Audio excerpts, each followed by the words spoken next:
لا حول ولا قوة إلا بالله العلي العظيم أعوذ بالله من الشيطان اللعين الرجيم بسم الله الرحمن الرحيم الحمد لله رب العالمين الصلاة والسلام على محبوب رب المشرقين والمغربين جد الحسن والحسین ابی القاسم محمد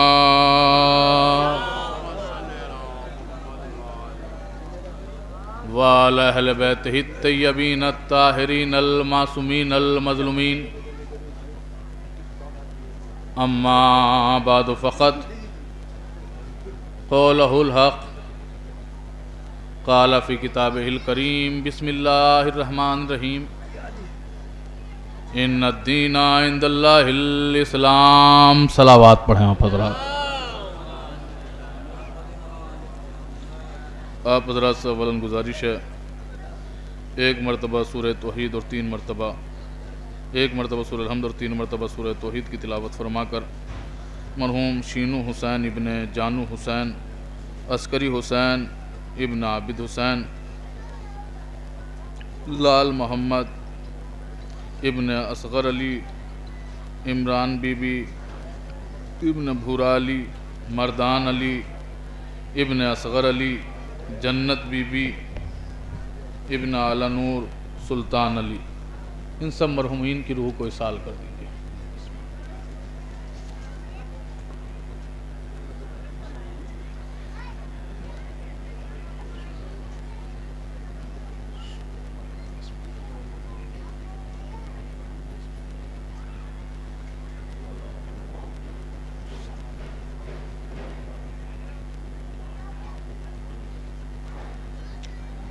صلوات پڑھیں ایک مرتبہ آپ حضرات بآواز بلند جو حضرات ادھر بیٹھے ہوئے ہیں ان سے گزارش ہے کہ اگر آپ حضرات تھوڑا سا قریب آ جائیں جو لوگ ادھر بیٹھے ہوئے ہیں ان سے گزارش ہے آگے تشریف لے آئیں آپ لوگ ادھر آ جائیں گے سامنے آ جائیں گے تھوڑا گفتگو کرنے میں آسانی بھی ہوگی ویسے بھی زیادہ دیر تک کہ آپ حضرات کے درمیان حائل رہنے کا ارادہ بھی نہیں ہے مشکل سے 40 یا 45 منٹ گفتگو کروں گا کیونکہ اسپیشل ٹائم یہی ہے اس وقت آپ مسلسل مجالس سے سن رہے ہیں بھی مجھ سے پہلے برادر بزرگ مولانا معراج منگلوری صاحب بہت عمدہ طریقے سے آپ حضرات کے سامنے فضائل مولا کائنات اور مصائب سید الشہداء بیان فرما رہے تھے آپ حضرات محظوظ ہو رہے تھے بہت سے افراد اس مجمع میں وہ ہیں کہ جن کو ہم جانتے ہیں بہت سے وہ ہیں کہ جو ہمیں جانتے ہیں لیکن کچھ افراد وہ ہیں کہ جنہیں ہم نہیں جانتے کچھ افراد وہ ہیں کہ جو ہمیں نہیں جانتے یعنی یہ کہا جائے کہ 2 طریقے کا گروہ ایک ہمیں جانتا ہے اور ان کو ہم جانتے ہیں ایک وہ ہیں کہ جنہیں ہم نہیں جانتے جو ہمیں نہیں جانتے لیکن جنہیں ہم نہیں جانتے جو ہمیں نہیں جانتے ان کے اور ہمارے درمیان بھی ایک تعارف ہے وہ تعارف ہے بذریعہ فرش عزا بطفیل فرش عزا وہ کیا تعارف ہے وہ تعارف یہ ہے کہ وہ یہ جانتے ہیں کہ یہ ذکر امام حسین کرنے والا ہے ہم یہ جانتے ہیں کہ یہ ذکر امام حسین سننے والے ہیں صلوات بھیج دیے بر محمد وآل محمد تھوڑا سا قریب آ جائیں آپ لوگ جو ادھر بیٹھے ہوئے ہیں لوگ اگر ادھر قریب آ جائیں تھوڑا سا آپ لوگ صلوات بھیجتے ہوئے تو گفتگو کرنے میں تھوڑا آسانی ہوگی شہید آپ سب کی حاضری قبول فرمائیں یہ آپ حضرات مسلسل مجالس سے سن رہے ہیں اور یہ بھی اپنا آپ میں ایک شرف کی بات ہے کہ آپ اس کی بارگاہ میں حاضر ہوئے ہیں کہ جس کی پوری زندگی دفاع آل محمد کے اندر گزری۔ ہندوستان کے اندر جو آج ہم موجود ہیں، جو آج آپ اتنی شیعت دیکھ رہے ہیں، اس شیعت کو پھیلانے کے اندر جو خدمات قاضی نور اللہ شوستری کی ہے وہ کسی اور عالم کی نہیں ہے۔ اسی لیے آپ شہید بھی ہیں، اور یہ کم بڑا مرتبہ نہیں شہید، اس سے بڑا مرتبہ کہ شہزادی نے آپ کو اپنا بیٹا کہا ہے۔ جو زائرین یہاں پہ آئے ہوئے ہیں وہ جانتے ہیں کہ شہید کی عظمت کیا ہے، کیونکہ یہاں پر یہ خلوص کا دربار ہے۔ لوگ عقیدتیں لے کر آتے ہیں، لوگ عقیدتیں لے کر جاتے ہیں۔ اس دربار میں آپ لوگ حاضر ہیں، میں دعا گو ہوں کہ مولا آپ کی تمام تر حاجتوں کو پورا فرمائیں، شہید آپ کی حاضری کو قبول فرمائیں، مولا آپ کی حاضری کو قبول فرمائیں۔ آپ حضرات کے سامنے جو گفتگو کرنی ہے وہ بہت آسان موضوع ہے، پر لیکن تھوڑا سا الگ انداز میں آپ حضرات کے سامنے گفتگو کرنا چاہوں گا۔ آپ حضرات اگر متوجہ رہیں گے تو بات اپنی منزل تک پہنچ جائے گی، جہاں تک ہمیں پہنچانا ہے۔ دیکھیے، میں نے آپ حضرات کے سامنے آیت پڑھی، ان الدین عند اللہ الاسلام۔ اللہ کے نزدیک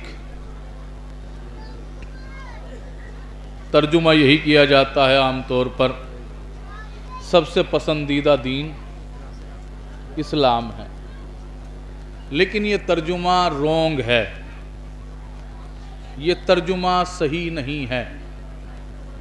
اگر آپ اس ترجمے کے اوپر انحصار کرتے ہیں کہ اللہ کے نزدیک سب سے پسندیدہ دین اسلام ہے، تو آپ کو اس چیز کو تسلیم کرنا پڑے گا کہ اور بھی دین ہیں جو اسے پسند ہیں، لیکن سب سے زیادہ پسند اسلام ہے۔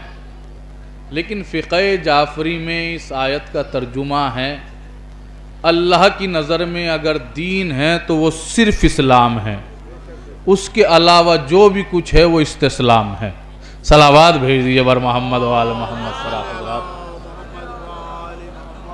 اللہ کی نظر میں صلوات بھیج دیں ایک مرتبہ، اور آپ حضرات بآواز بلند قبلہ ایک اور مرتبہ آپ حضرات صلوات بھیجیں۔ آج کی مجلس میں ماشاءاللہ سے ہمارے علماء کرام سب تشریف فرما ہیں، مولانا آغا مہدی صاحب، مولانا نقی عابدی صاحب، مولانا صفدر صاحب، مولانا مظہر صاحب، یہ سب لوگ تشریف فرما ہیں۔ ان سب کی موجودگی میں گفتگو۔ جی، اللہ کی نظر میں اگر دین ہے تو وہ صرف اور صرف اسلام ہے، اس کے علاوہ جو بھی کچھ ہے وہ سب استسلام ہے۔ اللہ کی نظر میں دین ہے تو وہ صرف اسلام، اس کے علاوہ جو بھی کچھ ہے وہ استسلام ہے۔ اب گفتگو یہاں سے شروع ہوتی ہے، بس آپ حضرات کی توجہ چاہتا ہوں۔ اگر آپ نے خالی گردن ہلائی تو بھی چلے گا، کوئی مسئلہ نہیں ہے، بس میں گفتگو کرتا ہوا چلا جاؤں گا، انشاءاللہ بات اپنی منزل تک کے پہنچ جائے گی۔ اسی اسلام کے اندر دو سفر ہیں، اسی اسلام کے اندر دو سفر ہیں، دونوں سفر بے مثال، دونوں سفر بے نظیر، دونوں سفر کی کوئی مثال نہیں، دونوں سفر کی کوئی نظیر نہیں، بلکہ یہ کہا جائے کہ دونوں سفر ایک دوسرے سفر کا آئینہ ہیں، دونوں سفر ایک دوسرے سفر کا آئینہ ہیں۔ ایک سفر کو تاریخ نے محفوظ کیا، ایک سفر کو قرآن نے محفوظ کیا۔ شاید ہے کہ میری بات پہنچ جائے، تھوڑا اور آسان ترجمہ کرتا ہوں اپنے چھوٹے بھائیوں کے لیے، بزرگ وہاں تک کے پہنچ گئے ہیں۔ میں نے کہا تاریخ اسلام کے اندر دو سفر ہیں، دونوں سفر بے مثال، دونوں سفر بے نظیر، دونوں سفر کی کوئی مثال نہیں، بس دونوں سفر ایک دوسرے سفر کا جواب ہیں، ایک دوسرے سفر کی مثال ہیں، ایک دوسرے سفر کا آئینہ ہے۔ میرے پاس دلیل ہے، میں اس لیے لفظ بھی کہہ رہا ہوں، اسی کے اوپر پوری گفتگو ہونا ہے، دونوں سفر کے اوپر۔ ایک سفر ہے سرکار 27 رجب کا سفر، ایک سفر ہے 28 رجب کا سفر، نہ جانے کہاں ہیں آپ حضرات۔ ایک سفر ہے 27 رجب کا سفر، ایک سفر ہے 28 رجب کا سفر، یعنی گفتگو کو اور آسان کیا جائے، ایک سفر ہے نانا کا سفر، ایک سفر ہے نواسے کا سفر۔ دیکھیے پڑھنا کچھ اور تھا لیکن معراج صاحب پڑھ رہے تھے تو میں نے کہا انشاءاللہ معراج صاحب کے بعد پھر معراج کے اوپر ہی گفتگو کی جائے۔ صلوات بھیج دیے بھر محمد وآل محمد پر۔ جی ایک سفر نانا کا سفر ہے، ایک سفر نواسے کا سفر ہے۔ نانا کا سفر بھی بے مثال، نواسے کا سفر بھی بے مثال، کیونکہ نانا بھی بے مثال، نواسا بھی بے مثال، نانا بھی لاجواب، نواسا بھی لاجواب، تو لہٰذا سفر بھی بے مثال، نانا کا بھی سفر بے مثال، نواسے کا بھی سفر بے مثال۔ میں نے کہا کہ نانا کے سفر کو قرآن نے محفوظ کیا، نواسے کے سفر کو تاریخ نے محفوظ کیا۔ نانا کے سفر کو جب پوچھا تو کیا کہا جاتا ہے؟ کہ نانا کے سفر کو کہا جاتا ہے معراج کا سفر، معراج۔ نواسے کے سفر کو کیا کہا جاتا ہے؟ کہ نواسے کے سفر کو کہا جاتا ہے کربلا کا سفر۔ ایک سفر نانا کا، ایک سفر نواسے کا۔ جی سرکار بس آپ میری طرف متوجہ رہیں، انشاءاللہ گفتگو اپنی منزل کمال تک پہنچ جائے گی۔ صلوات بھیج دیں گے مرتبہ آپ حضرت بآواز بلند۔ جی ایک سفر نانا کا سفر، ایک سفر نواسے کا سفر۔ نانا کے سفر کو قرآن نے محفوظ کیا، نواسے کے سفر کو تاریخ نے محفوظ کیا۔ جی جب سفر ہے تو سواری بھی تو ہوگی نا۔ میں کیا عرض کر رہا ہوں آپ حضرات کے سامنے، بھئی جب سفر ہے تو سواری بھی تو ہوگی نا۔ پہلا جملہ صرف کرنے جا رہا ہوں اپنی خطابت کا، سماعت کیجئے گا۔ جی جب سفر ہے تو سواری بھی تو ہوگی نا، کیونکہ بغیر سواری کے سفر کیسا؟ کہ جی سواری ہے، میں نے کہا قرآن سے، کہا قرآن یہ بتا نانا کے سفر کی سواری کو کیا کہتے ہیں؟ قرآن نے کہا نانا کے سفر کی سواری کو براق کہتے ہیں۔ قرآن نے کہا نانا کے سفر کی سواری کو براق کہتے ہیں۔ تاریخ نے کہا گھبراؤ مت، نواسے کے سفر کی سواری کو ذوالجناح کہتے ہیں۔ صلوات بھیجیے بر محمد وآل محمد پر۔ انشاءاللہ بہت آسان گفتگو ہوگی آپ حضرات کے سامنے۔ میں آپ حضرات کو معراج کربلا کے آئینے میں سنا رہا ہوں، آپ حضرات متوجہ ہیں نا۔ جی کیا کہ نانا کے سفر کی سواری کو کہتے ہیں براق، نواسے کے سفر کی سواری کو کہتے ہیں ذوالجناح۔ تو جب سفر ہے تو کوئی علمدار بھی تو ہوگا نا بھئی، جب سفر ہے تو کوئی علمدار بھی تو ہوگا نا۔ میں نے کہا قرآن یہ بتا نانا کے سفر کے علمبردار کو کیا کہتے ہیں؟ قرآن نے کہا نانا کے سفر کے علمبردار کو کہتے ہیں جبریل۔ نانا کے سفر کے علمبردار کو کہتے ہیں جبریل۔ میں نے کہا تاریخ تو بتا۔ تاریخ نے کہا گھبراؤ مت، نواسے کے سفر کے علمدار کو کہتے ہیں عباس۔ بھائی جملہ صرف کرنے جا رہا ہوں، سماعت کیجئے گا۔ جی مجھے یہیں سے اندازہ لگانا ہے کہ مجھے کس معیار تک کے گفتگو کرنی ہے۔ جی سنیے گا۔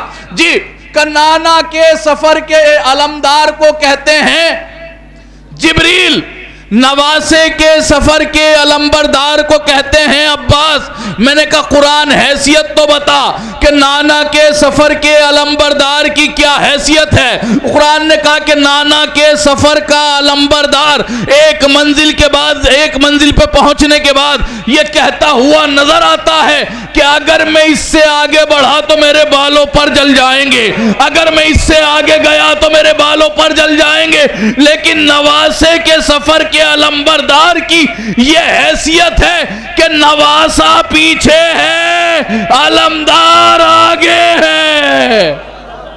صلوات بھیج دیجئے پر محمد وال۔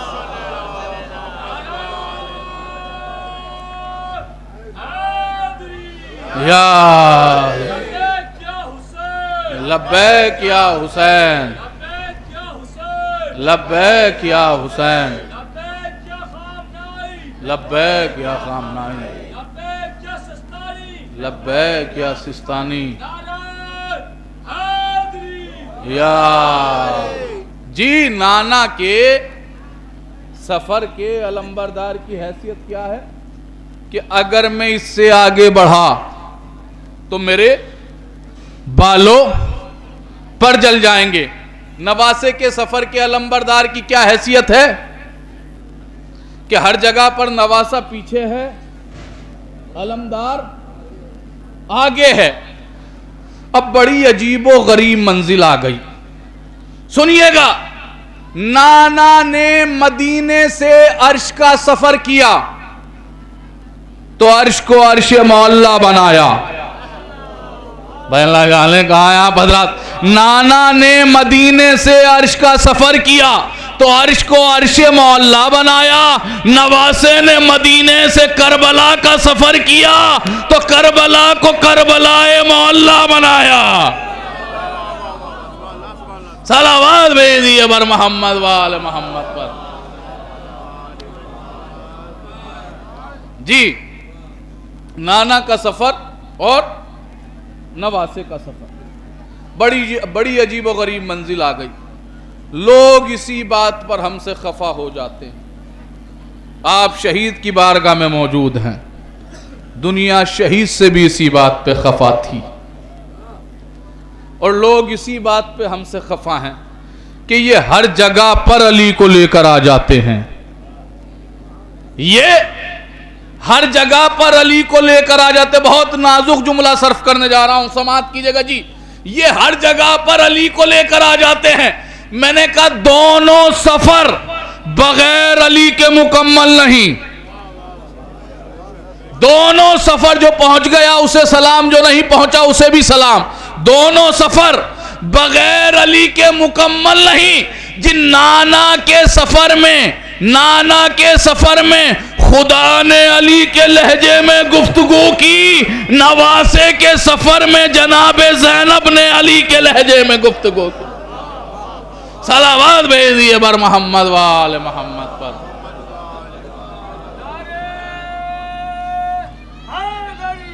یا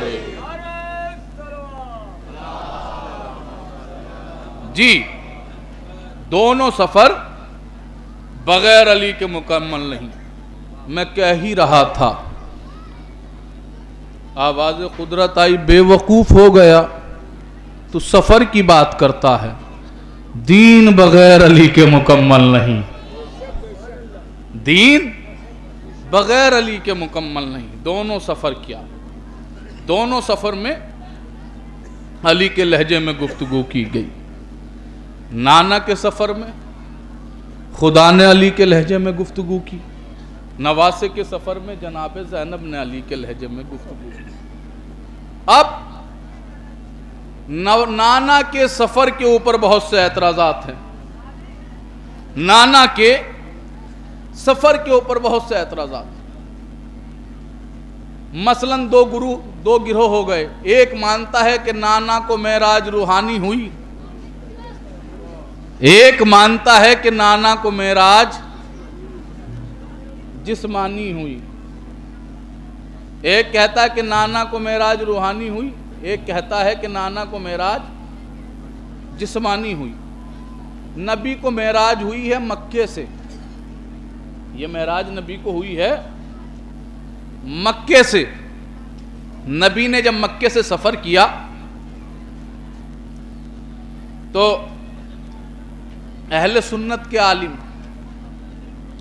امام سالوی وہ فرماتے ہیں کہ جب نبی اللہ چوتھے آسمان پر پہنچے تو وہاں پر تمام انبیاء موجود تھے. اہل سنت کی روایت پڑھ رہا ہوں.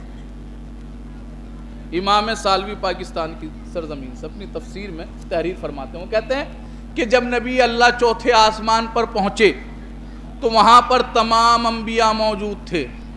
جیسے ہی انہوں نے نبی کو دیکھا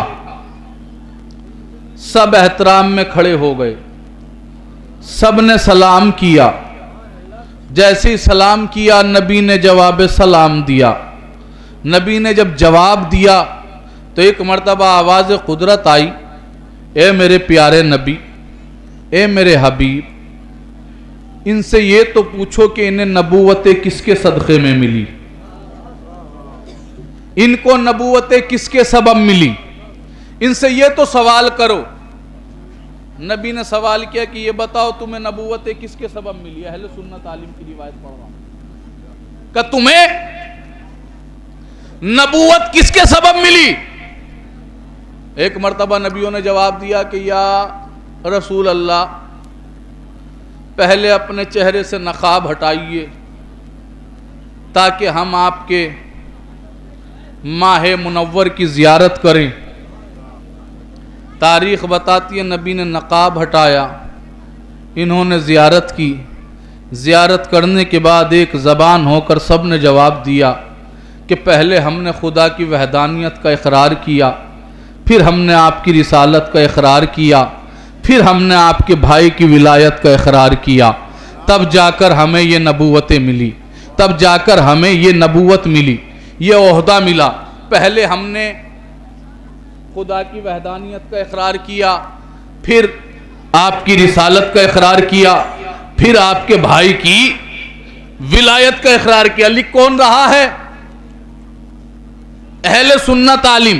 کیا لکھ رہے ہیں کہ پہلے نبیوں نے خدا کی وحدانیت کا اقرار کیا، پھر رسول کی رسالت کا اقرار کیا، پھر علی کی ولایت کا اقرار کیا۔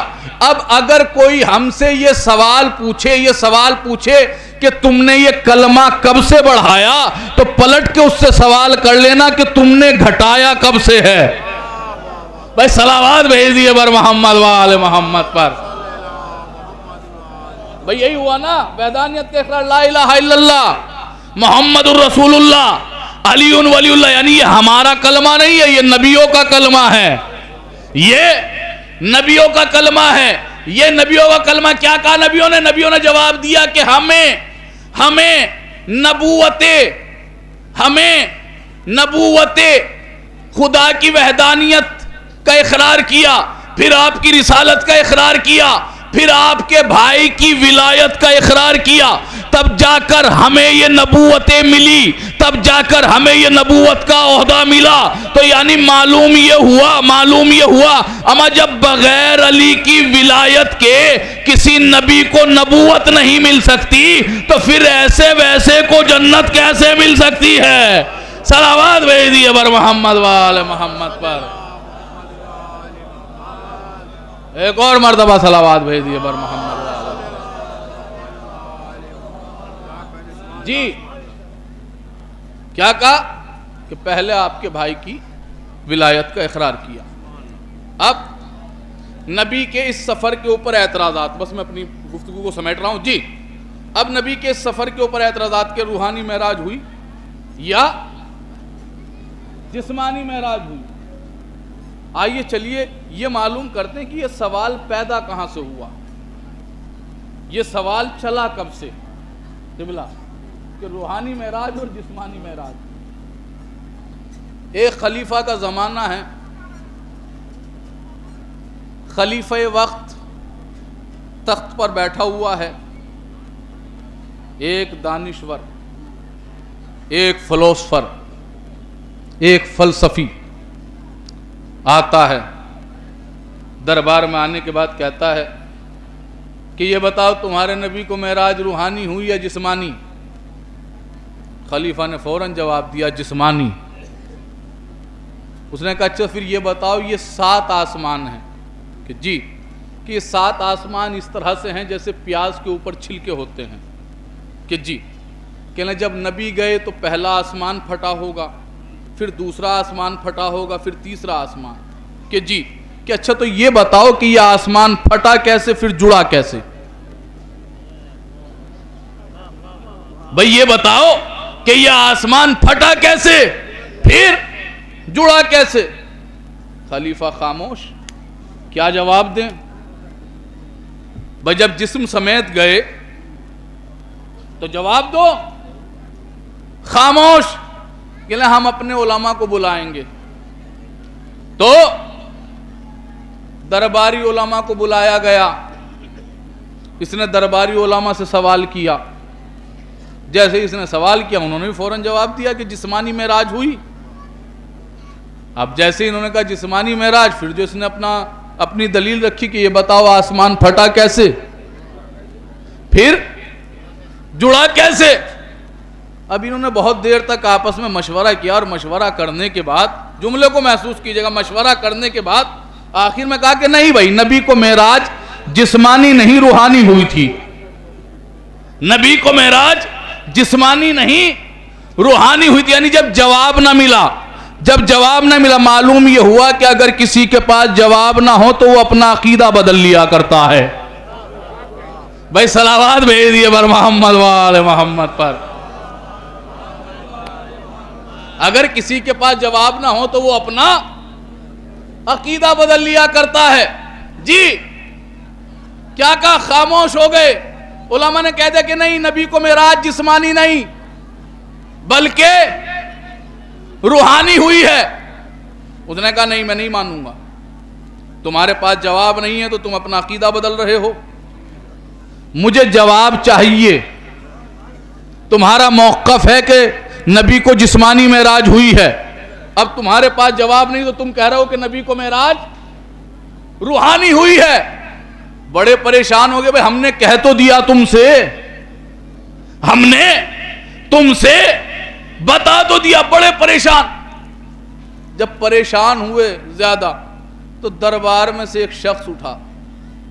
اس نے اٹھنے کے بعد کہا میں بادشاہ سے کچھ بات کرنا چاہتا ہوں، لیکن وزیر بہت چالاک ہوتا ہے، کہنا تم مجھ سے ہی بتا دو۔ کہ نہیں، تمہارے مطلب کی بات نہیں ہے، بادشاہ بہت مصیبت میں ہے، میں جا کر بتاتا ہوں۔ کہا چلو بتا دو۔ اس نے بادشاہ سے جا کر بتایا کہ بادشاہ کیوں پریشان ہے، کہ تم دیکھ نہیں رہے ہو؟ علماء نے بھی جواب دے دیا، ہماری بھی سمجھ سے باہر ہے مسئلہ سمجھ میں نہیں آ رہا ہے، یہ کہہ رہا ہے کہ مجھے جواب چاہیے، اب اسے جواب کہاں سے دوں، اب اسے کیسے سمجھاؤں، کیسے بتلاؤں؟ علماء بھی عاجز ہیں، ہم بھی عاجز ہیں۔ ایک مرتبہ اس نے کہا کہ تو پریشان کیوں ہوتا ہے، چل اسی کے بیٹوں کو بلا کر لے کر آ جاتا ہوں نا کہ جس کو معراج ہوئی تھی، چل اسی کے بیٹے کو لے کر آتا ہوں کہ جس کو معراج ہوئی تھی۔ کا کون؟ اس نے چھٹے امام کا نام بتایا۔ اللہم صلی اللہ محمد صلوات تو مل جل کے پڑھ دیجئے ایک مرتبہ، تھوڑا سا قریب آ جائیں آپ لوگ، صلوات تو قریب آ جائیں آپ لوگ،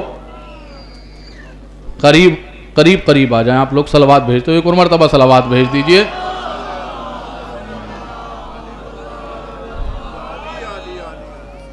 جی دیکھیے یہ مسئلہ آپ سن لیجئے، میں اکثر کہتا رہتا ہوں کہ علی اسی کے حق میں بولتے ہیں جو ان کے حق میں بولتا ہے، جو ان کے حق میں بولتا ہے۔ جس جگہ پہ آپ بیٹھے ہیں کل یہاں پہ کوئی نہیں تھا، کل یہاں پر کوئی نہیں تھا، شہید یک و تنہا تھے۔ آج یہاں پہ آپ ہجوم دیکھ رہے ہیں کیونکہ علی اسی کے حق میں بولتے ہیں جو علی کے حق میں بولتا ہے، علی اسی کے حق میں بولتے ہیں جو علی کے حق میں بولتا ہے۔ اسی لیے میں کہتا ہوں کہ اکثر کے جو لوگ بالکل ایک دم خاموش بیٹھے رہتے ہیں مجلسوں میں، وہ اس وقت سے ڈریں کہ علی اگر قبر میں خاموش ہو گئے تو کیا ہوگا۔ اگر کہیں علی قبر میں خاموش ہو گئے تو کیا ہوگا؟ کہا جی کیا مطلب؟ میں نے کہا تمہیں نہیں معلوم قبر میں کیا ہوتا ہے؟ جیسے ہی پہنچتے ہو وہ دو آتے ہیں، ان سے پہلے تمہارا مولا پہنچ جاتا ہے، وہ آ کر فوراً کہتے ہیں من ربو کا، تیرا رب کون ہے؟ مولا کہتے ہیں اس لہجے میں کیوں بات کر رہے ہو، بتا دے گا، اس کا رب خدا ہے۔ پھر وہ آ کر کہتے ہیں من نبیوں کا، تیرا نبی کون ہے؟ مولا کہتے ہیں تھکا ہوا ہے، بتا دے گا، اس کا نبی محمد مصطفیٰ ہے۔ بھائی نہ جانے کہاں ہیں آپ حضرات، سوال کس سے ہو رہا ہے، جواب کون دے رہا ہے؟ سوال کس سے کیا جا رہا ہے، جواب کون دے رہا ہے؟ جملے کو محسوس کیجئے گا۔ جی مولا کہتے ہیں پہلا سوال کیا ہوتا ہے؟ من ربوں کا، تیرا رب کون ہے؟ مولا نے بتا دیا خدا۔ من نبیوں کا، تیرا نبی کون ہے؟ مولا نے کہا کہ پریشان مت کرو، بتا دے گا کہ اس کا نبی محمد مصطفیٰ ہے۔ اب جو تیسرا سوال ہوتا ہے من اماموں کا، من اماموں کا، مولا جواب نہیں دیتے، مولا خاموش ہو جاتے ہیں، مولا جواب نہیں دیتے، مولا خاموش ہو جاتے. جیسے سوال ہوتا ہے من اماموں کا، کسی نے میرے امام سے پوچھا، چھٹے امام سے آنے کے بعد کہا کہ مولا یہ بتائیے آپ کے جب 2 سوالوں کا تو جواب دیتے ہیں، تیسرے سوال کے اوپر خاموش کیوں ہو جاتے ہیں؟ میرے مولا نے فرمایا کہ تمہیں نہیں معلوم جب تم پریشان ہوئے تم نے کہا یا علی مدد، کوئی مصیبت آئی تم نے کہا یا علی مدد، کسی مشکل میں گرفتار ہو گئے تم نے کہا یا علی مدد، مکان بکنے لگا تم نے کہا یا علی مدد، کچھ بھی مصیبت آئی تم نے کہا یا علی مدد. کہا میرا جد یہ دیکھنا چاہتا ہے کہ خالی ہمیں پکارتا ہی ہے، پہچانتا بھی ہے یا نہیں؟ صلوات بھیج دیے بر محمد وآل محمد.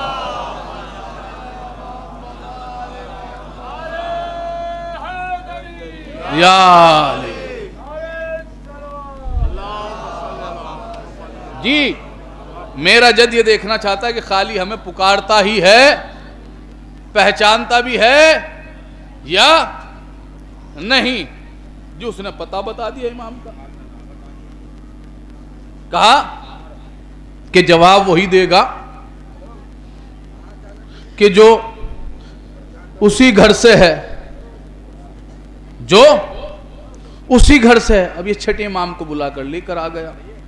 امام دربار میں آئے، یہ فلسفی موجود تھا، اس نے بھی سوچا کہ یہ بھی ایسے ہی ہیں، یہ بھی ایسے ہی ہیں جیسے یہ ابھی تک تھے. ایک مرتبہ اس نے امام کو دیکھا، امام نے کہا کیا سوال ہے؟ کہنا جی وہی کہ نبی کو معراج جسمانی ہوئی یا روحانی ہوئی؟ امام نے کہا جسمانی ہوئی ہے. امام نے کہا جسمانی ہوئی ہے. کہنا جیسے آپ کہہ رہے ہو ویسے انہوں نے بھی کہا تھا. جب جواب نہیں بنا تو انہوں نے عقیدہ بدل دیا. امام نے کہا یہ اور ہیں ہم اور ہیں، یہ اور ہیں ہم اور ہیں. ایک مرتبہ یہ کہتا کہ جی تو بتائیے. امام نے کہا یہ بتا تیری دلیل کیا ہے؟ اس نے کہا جی میرا دعویٰ یہ ہے کہ جب نبی عرش پر گئے تو آسمان پھٹا کیسے، پھر جڑا کیسے؟ مجھے یہ سمجھا دیجئے کہ آسمان پھٹتا کیسے ہے پھر جڑتا کیسے ہے. ایک مرتبہ میرے امام مسکرائے، میرے امام نے مسکرا کر اس سے کہا کہ یہ بتا تو نے کبھی کشتی کا سفر کیا ہے؟ اس نے کہا کہ ہاں میں نے کشتی کا سفر کیا ہے. میرے امام نے کہا یہ بتا جب کشتی چلتی ہے تو پانی پھٹتا کیسے ہے پھر جڑتا کیسے ہے؟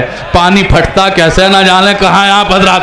میرے امام نے کہا کہ یہ بتا پانی پھٹتا کیسے ہے جڑتا کیسے؟ خاموش ہو گیا. میرے امام نے کہا یہ بتا تو نے کبھی گھوڑے کی سواری کی ہے؟ کہ جی گھوڑے پہ ہی سوار ہے. تو امام نے کہا تو پھر یہ بتا کہ ہوا پھٹتی کیسے ہے پھر جڑتی کیسے ہے؟ صلوات. نعرہ حیدری یا حیدری یا صلوات.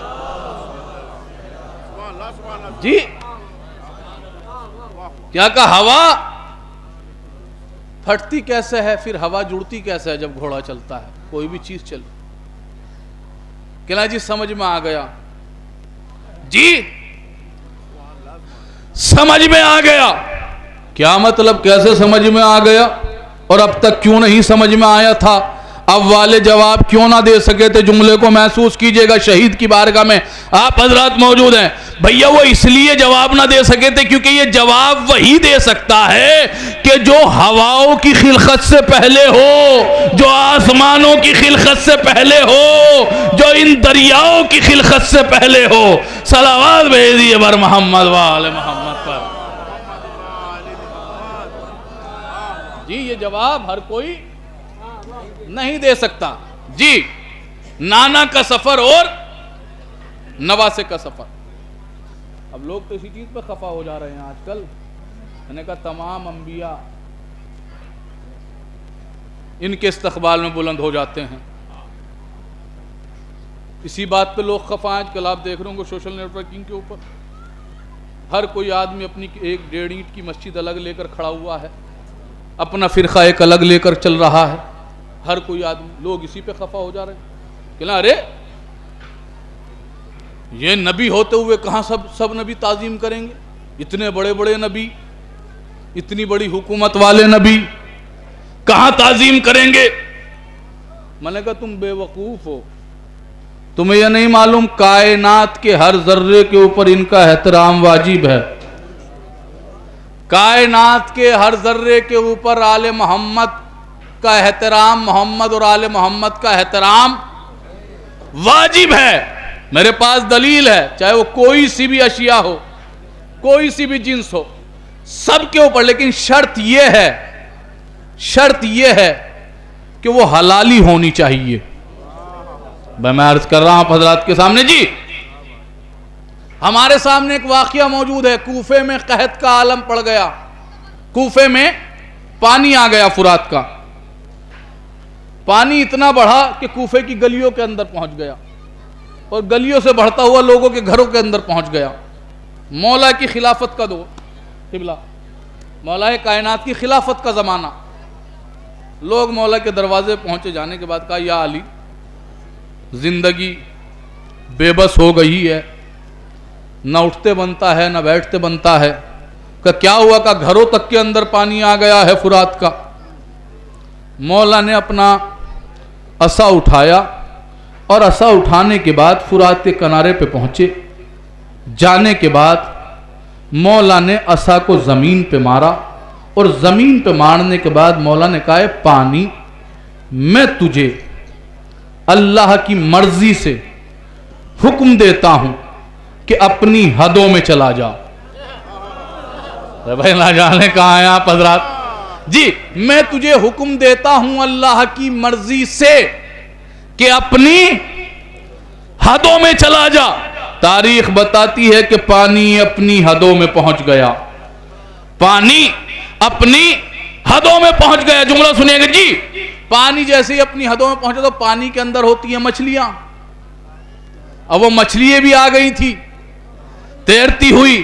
اب پانی تو پہنچ گیا، مچھلیاں وہیں پہ رہ گئی۔ اب مچھلیوں نے جیسے ہی مولا کائنات کے چہرے کو دیکھا، ایک مرتبہ مچھلیوں نے کہا السلام علیکہ یا امیر المومنین۔ بھئی کائنات کے ہر ذرے کے اوپر ان کا احترام واجب ہے نا جی۔ جملے کو محسوس کیجئے گا، مچھلیوں نے کہا السلام علیکہ یا امیر المومنین۔ لیکن تاریخ بتاتی کہ انہی میں 2-3 مچھلیاں تھی کہ جنہوں نے علی کو سلام نہیں کیا، جنہوں نے علی کو سلام نہیں کیا، جنہوں نے علی کو سلام نہیں کیا۔ وہیں پہ ایک چاہنے والا کھڑا ہوا تو اس نے کہا مولا ان تمام مچھلیوں نے تو آپ کا احترام کیا، لیکن انہوں نے احترام کیوں نہیں کیا؟ میرے مولا نے عجیب و غریب جواب دیا۔ میرے مولا نے کہا سن، جو شریعت میں حلال تھی انہوں نے ہمیں سلام کیا، جو شریعت میں جائز نہیں۔ صلوات بھیج دیئے بر محمد وآل محمد پر۔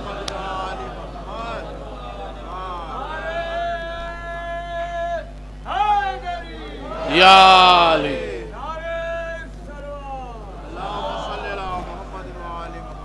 جی، جو شریعت میں جائز تھی انہوں نے ہمارا احترام کیا، جو شریعت میں جائز نہیں انہوں نے ہمارا احترام نہیں کیا۔ جی نانا کا سفر اور نواسے کا سفر، بس میں نے گفتگو سمیٹ دی۔ کیا سوال ہے نانا کے سفر کے اوپر؟ کہ بہت سے لوگ کہتے ہیں کہ روحانی معراج ہوئی، لیکن الحمدللہ ہم لوگ مانتے ہیں کہ جسمانی معراج ہوئی۔ اچھا کیوں نہیں مانتے لوگ کیوں نہیں مانتے کہ نبی کو جسمانی معراج ہوئی؟ ان کا ماننا ہے کہ آسمان کی زمین سے کتنی دوری ہے، کہیں کوئی اتنے لمحوں میں اتنا لمبا فاصلہ طے کر سکتا ہے کہ زنجیر در بھی ہلتی رہے، بستر کی گرمی باقی رہے، لوٹے کا پانی سرد رہے؟ یہی تو ماننا ہے نا جی، یہی تو دلیل ہے نا۔ کہیں کوئی اتنا لمبا فاصلہ اتنی جلدی طے کر سکتا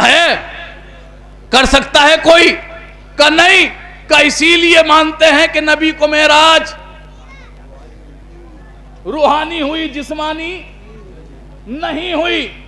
میں نے کہا آؤ چلو میں تمہیں ایک جگہ پہ لے کر چلتا ہوں جہاں پر ایک باپ ہے اپنے بیٹے کو لیے ہوئے چلا جا رہا ہے. جانے کے بعد اس مقام پر پہنچا کہ بیٹے کو لٹا بھی دیا. لٹانے کے بعد اس نے اپنی آنکھوں پر پٹی باندھی. پٹی باندھنے کے بعد چھری چلائی. چھری چلانے کے بعد جیسے ہی چھری چلی تو ذبح کیا ہوا؟ بھائی مجلسی مجمع میرے سامنے بیٹھا ہوا ہے, مجلس تو دیکھیں مکمل ہو گئی جی. جیسے ہی چھری چلی کا گلے کے اوپر نشان بھی آ گیا, لیکن ذبح کیا ہوا؟ کا دمبا. کیا ذبح ہوا؟ کہا کہ دمبا. میں نے کہا مولوی صاحب یہ بتائیے یہ کہاں سے آیا؟ کہا یہ چشمے زدن میں آ گئے. میں نے آیا کہاں سے؟ کہا آسمان سے آیا. میں نے کتنے وقت میں آیا؟ کہا نشان بھی آ گیا لیکن یہ چشمے زدن میں آیا. یہ چشمے زدن میں آیا. میں نے کہا جب مولوی ہے چشمے زدن میں دمبے کا آنا مانتا ہے, نبی کا معراج پہ جانا نہیں مانتا. صلوات بھیجیے بر محمد وآل محمد. مولانا تقی صاحب قبلہ سے گزارش آگے تشریف لیا, آگے آ جائے قبلہ. آپ بزرگ صلوات پڑھیں گے مرتبہ آپ حضرات. قبلہ کی کافی خدمات ہیں, آپ علی گڑھ یونیورسٹی میں ہیں.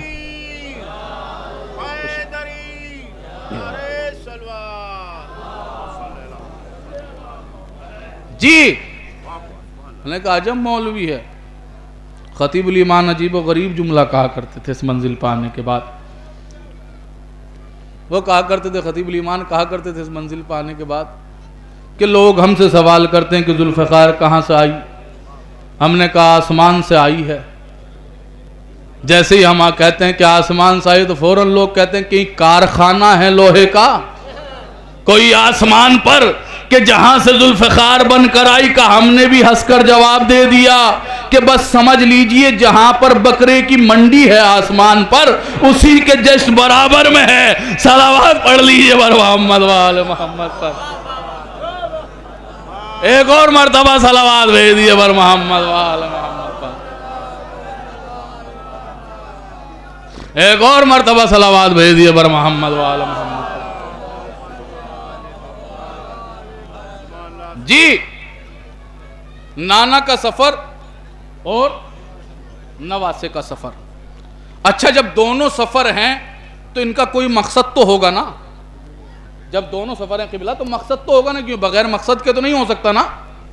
ایک سفر نانا کا سفر, ایک سفر نواسے کا سفر. نانا کے سفر کو معراج کہتے ہیں, نواسے کے سفر کو کربلا کا سفر کہتے ہیں. جملے کو محسوس کیجئے گا. جی جب دونوں سفر ہیں تو کوئی مقصد تو ہوگا نا. کا مقصد کیا ہے؟ میں نے کہا نانا کے سفر کا مقصد ہے انا اعطینا کل کوثر. نانا کے سفر کا مقصد ہے انا اعطینا کل کوثر. نواسے کے سفر کا مقصد ہے فصل لربک وانحر. صلوات بھیج دیئے بر محمد وآل محمد پر. جی نانا کے سفر کا, اور آسان لفظوں میں اپنے چھوٹے بھائیوں کے لیے کہوں, نانا کے سفر کا مقصد ہے دین کو پھیلانا. نواسے کے سفر کا مقصد ہے دین کو بچانا. جی حسینو منی وانا من الحسین. اس تقریر کے بعد میں اگر اس حدیث کو لکھ دیا جائے تو مجھے لگتا ہے تقریر مکمل ہو جائے گی. صلوات پڑھ دیجئے بر محمد وآل محمد پر. جی نانا کا سفر اور نواسے کا سفر. نواسے کا سفر آج بھی جاری و ساری ہے. یہ مجلس نواسے کا سفر ہیں, یہ جلوس نواسے کا سفر ہے, یہ تعزیہ داری نواسے کا سفر ہے, یہ عزاداری نواسے کا سفر ہے. یہ بھی نواسے کا سفر جاری و ساری ہے. نواسے کا سفر ختم نہیں ہوا, نواسے کا سفر جاری و ساری ہے. آپ حضرات صلوات بھیج دیں گے مرتبہ آگے تشریف لیں. علماء کرام کیا مرتبہ, ایک اور مرتبہ صلوات. مل جل کے نعرہ لگا دیجئے, بس گفتگو مکمل ہوگا.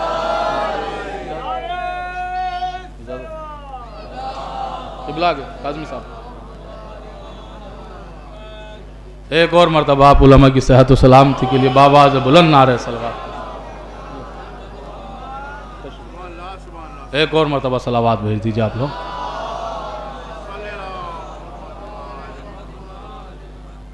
جی، نانا کا سفر اور نواسے کا سفر،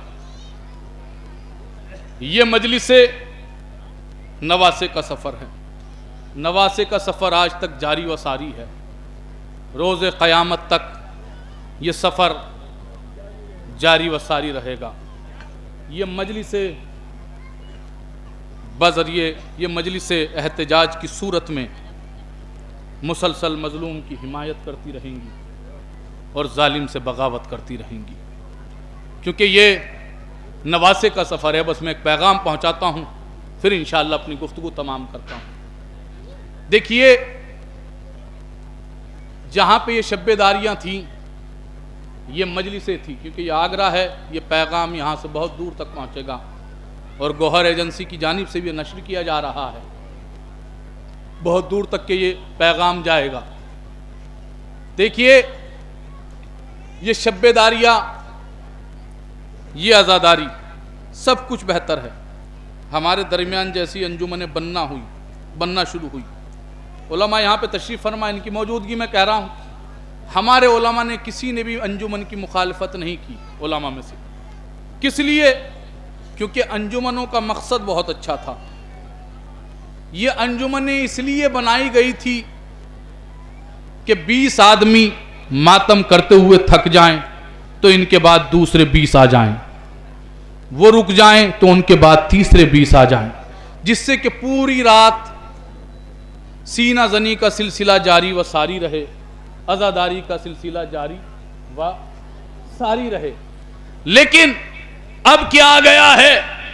اب ہمارے یہاں پہ ایک چیز آ گئی ہے، میری انجمن، میرا جلوس، میری مجلس، میرا علم، میرا تعزیہ، میرا نوحہ، میرا سلام، میرا مرثیہ۔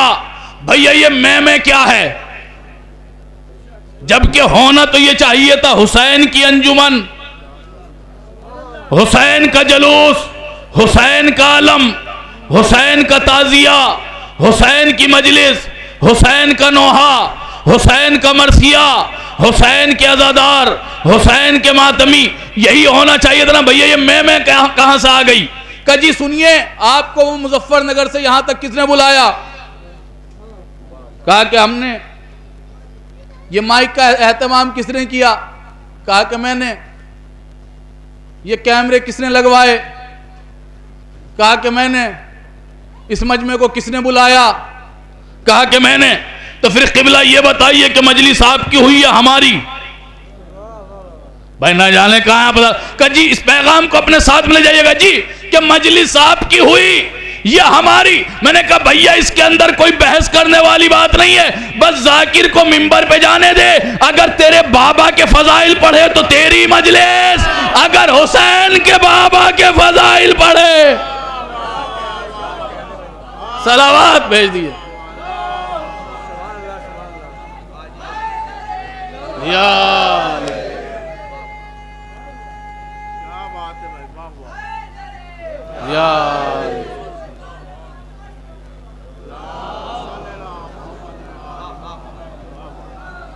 جی نہیں جی، یزید سن تیری بیعت یہاں بھی ہاری ہے،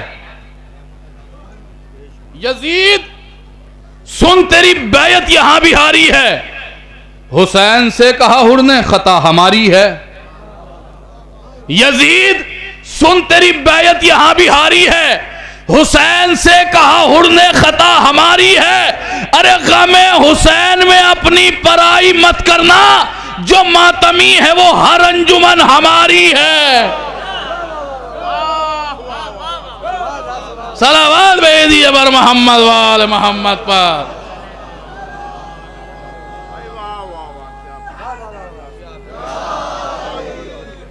جی ایک اور سسٹم ہے، دیکھیے یہ بھی بہت بڑا شرف ہے کہ آپ ذکر امام حسین اپنے گھر میں کر رہے ہیں، فرش بچھا رہے ہیں. یہ بھی لوگوں کے ذہنوں میں ایک چیز آ گئی کہ ہم خرچہ کرتے ہیں امام حسین کے اوپر، میرا پروگرام ایسا، میری مجلس ایسی، میری شبیداری ایسی. بھئی تمہاری کیا حیثیت اور ہماری کیا حیثیت کہ ہم نام حسین کے اوپر کچھ خرچہ کریں؟ جتنا حسین ہمیں عطا کرتے ہیں اتنا ہم خرچہ کرتے ہیں. اور ایک جملہ کہتا ہوں، دیکھیے دولت کا مقدر ہے خرچ ہونا،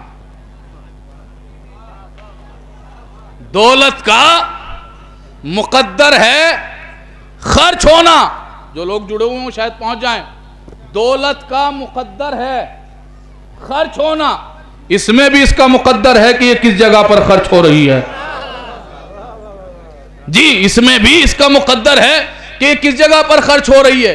یہ کم بڑے شرف کی بات نہیں کہ حسین نے تمہارا انتخاب کر لیا، تمہیں منتخب کر لیا کہ تم نام حسین علیہ السلام کے اوپر کچھ خرچہ کر سکو. جی ان کے یہاں پہ خلوص چاہیے. جب بھی آؤ اس فرش عزا کے اوپر خلوص نیت کے ساتھ آؤ. جب بھی آؤ اس فرش عزا کے اوپر خلوص دل کے ساتھ آؤ. کیونکہ اہل بیت کسی کا ادھار نہیں رکھتے، اہل بیت کسی کا ادھار نہیں رکھتے. جب بھی آؤ یہ سوچ کر آؤ کہیں یہ ہماری آخری مجلس نہ ہو. کیونکہ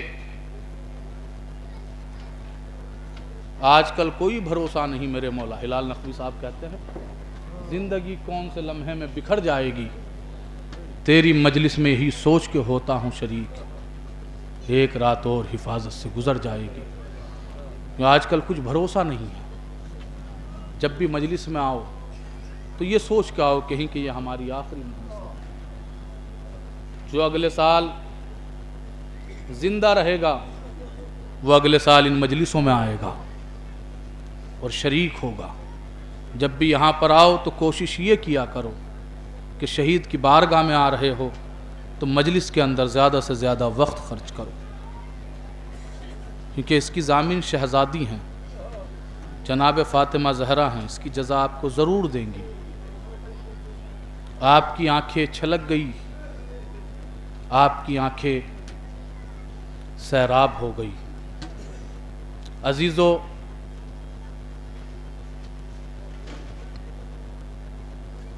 آپ زائرین ہیں، بڑی دور دور سے آئے ہیں،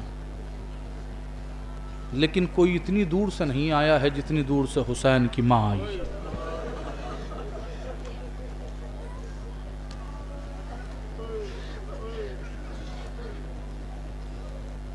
کوئی اتنی دور سے نہیں آیا ہے جتنی دور سے حسین کی بہن آئی ہے. کوئی اتنی دور سے نہیں آیا ہے کہ جتنی دور سے حسین کی 4 سالہ بچی آئی ہے.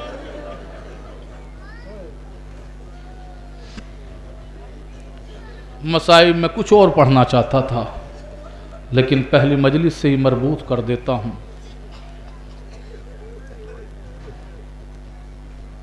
عزیزو ایک قافلہ گیا کربلا میں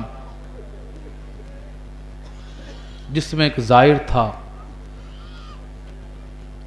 اس کو قسمت سے، تقدیر سے موقع قبر حضرت ابو الفضل العباس پہ جانے کا مل گیا جہاں پہ اصل قبر ہے. وہ اپنے ساتھ میں ایک پانی کی بوتل لیے ہوئے تھا. اس نے اس بوتل کے اندر پانی بھرا اور وہاں سے واپس آ گیا. اب یہ قافلہ کربلا سے نجف آیا. یہ اس بوتل کو اپنے ساتھ میں رکھتا تھا پانی کی. لوگ پانی مانگتے تھے، یہ کسی کو نہیں دیتا تھا پینے کے لیے. نجف سے کاظمین چلے گئے. کاظمین میں اپنے ساتھ میں اس پانی کی بوتل کو اپنے دل سے لگائے رکھتا تھا. کوئی پانی مانگتا تھا تو پانی نہیں دیتا تھا پینے کے لیے. لوگ کہتے تھے عجب انسان ہو، ہم زائر ہیں. کہا نہیں، پانی کسی کو نہیں دوں گا. یہ عزیزو یہی چلتا رہا. یہ ایران آ گیا، ایران میں بھی ایسے ہی رہا. لیکن جب یہ قافلہ سیریا میں پہنچا، شام میں پہنچا، تو زائرین بتاتے ہیں کہ یہ جیسے ہی ایک ننھی سی لہد پر گیا، ایک قید خانے میں گیا. اس نے جانے کے بعد اس پانی کی بوتل کو کھولا اور کھولنے کے بعد اس نے قبر کے اوپر پانی گرا دیا اور پانی گرا کر کہا سکینہ ارے یہ تیرے چچا عباس نے پانی بھیجا ہے۔ اللہ اکبر اللہ اکبر۔ خدا کوئی غم نہ دے سوائے غم مظلوم کربلا کے۔ آپ کی آواز بلند ہو گئی، شہزادی آپ کا رونے رلانے والوں میں شمار کریں۔ عزیزو، کون بیان کر سکتا ہے سکینہ کی پیاس کو؟ کون بیان کر سکتا ہے سکینہ کی شدت کو؟ بس میں ایک روایت پڑھتا ہوں اور مجلس مکمل کرتا ہوں۔ بچی مسلسل اپنے بھائی سے سوال کیا کرتی تھی، مسلسل سوال کرتی رہتی تھی۔ کبھی کہتی تھی بھیا، اے بھیا سجاد، بھیا یہ بتاؤ کہ عرب کا یہی دستور ہے کہ یتیموں کو تماچے لگائے جائیں؟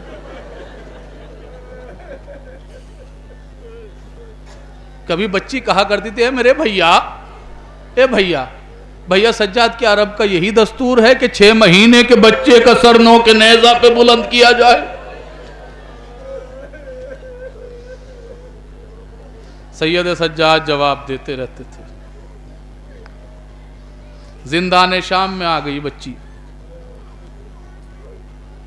جب شام کو دیکھتی تھی پرندے اپنے وطن جا رہے ہیں، کہا کرتی تھی بھیا، بھیا یہ پرندے کہاں جا رہے ہیں؟ سید سجاد کہتے تھے بہن سکینہ یہ اپنے گھروں کو جا رہے ہیں۔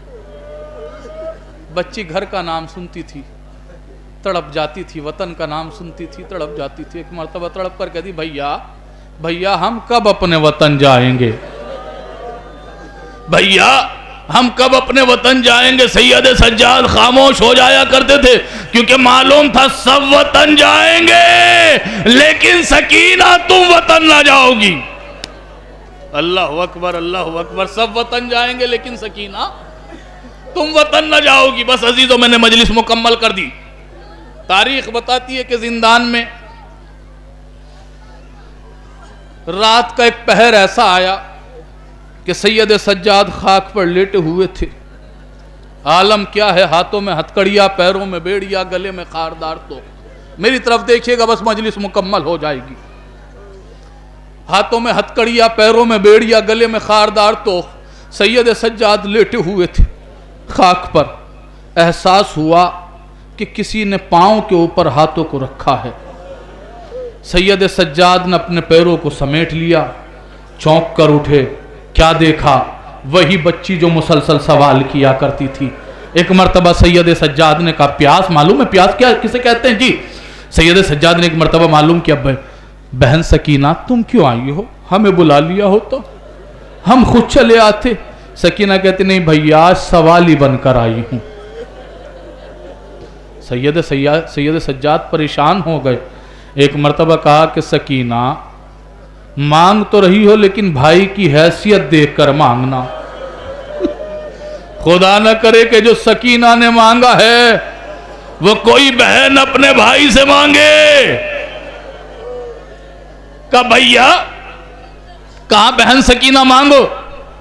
ایک مرتبہ سکینہ کہتی ہے بھیا جب میں دنیا سے چلی جاؤں تو مجھے نرم زمین کے اوپر دفن کرنا۔ کہ مجھے نرم زمین کے اوپر دفن کرنا۔ عزیز اتنا سننا تھا۔ سید سجاد تڑپ گئے کہ بہن کیا ہوا؟ کہ بھیا مجھے لگتا ہے کہ پیاس میری ہڈیوں میں اتر گئی۔ ایک مرتبہ سید سجاد کہتے ہیں بہن سکینہ عمر بہت کم ہے لیکن سوال اتنا بڑا۔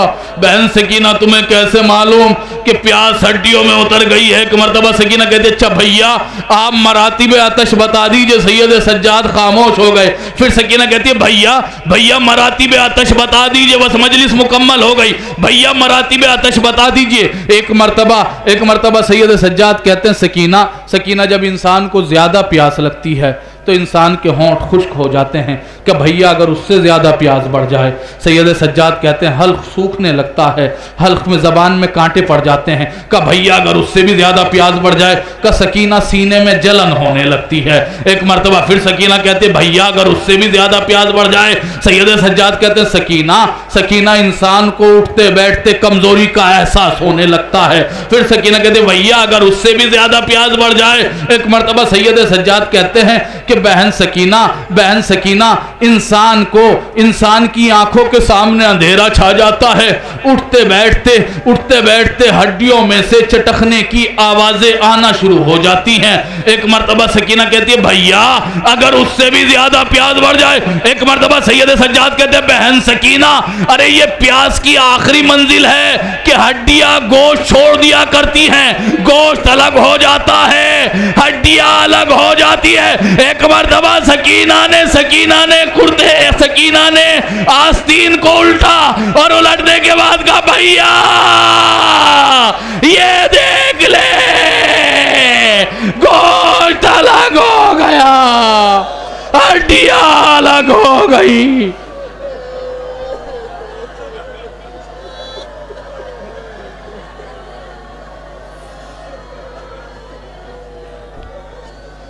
سيعلم الذين ظلموا أي منقلب ينقلبون ما تبع حسين.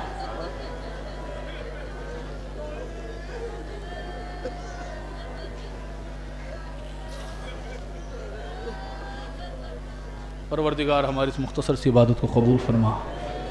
پروردگار جو ہم میں پریشان حال ہیں ان کی پریشانیوں کو دور فرما.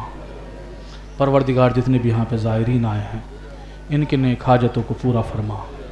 پروردگار جہاں جہاں پر بھی شان حیدر کرار ہے ان کی عزت ناموس کی حفاظت فرما.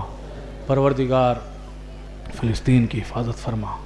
پروردگار جہاں جہاں پر بھی مظلوم ہیں ان سب کی حفاظت فرما. ظالم کو نیست و نابود فرما. پروردگار سب دعاؤں میں سب سے اہم دعا یہ ہے اور میں مزار شہید ثالث میں دعا کر رہا ہوں. پروردگار ہمارے تمام ائمہ کے روزوں کی تعمیر ہو چکی ہے. پروردگار ہمارے ہاتھوں کے اندر وہ قوت عنایت فرما کہ جس سے ہم اپنی شہزادی جناب فاطمہ زہرا کے روزے کی تعمیر کر سکیں. پروردگار زمانہ بہت پورا شوب چل رہا ہے, پھر وقت کے یزید نے سر کو اٹھایا ہے. ہمارے وقت کے حسین کے ظہور میں تعجیل فرما, ہمیں ان کے اعوان و انصار میں شمار فرما. آپ حضرات سے گزارش ہے 1 مرتبہ سورہ الحمد اور 3 مرتبہ سورہ توحید کی تلاوت فرما کر جناب شبیب حیدر ابن سفیر حیدر, کوثر عباس ابن محمد حیدر اور تمام جملہ مومنین و مومنات کی روح کو احسال کر دی.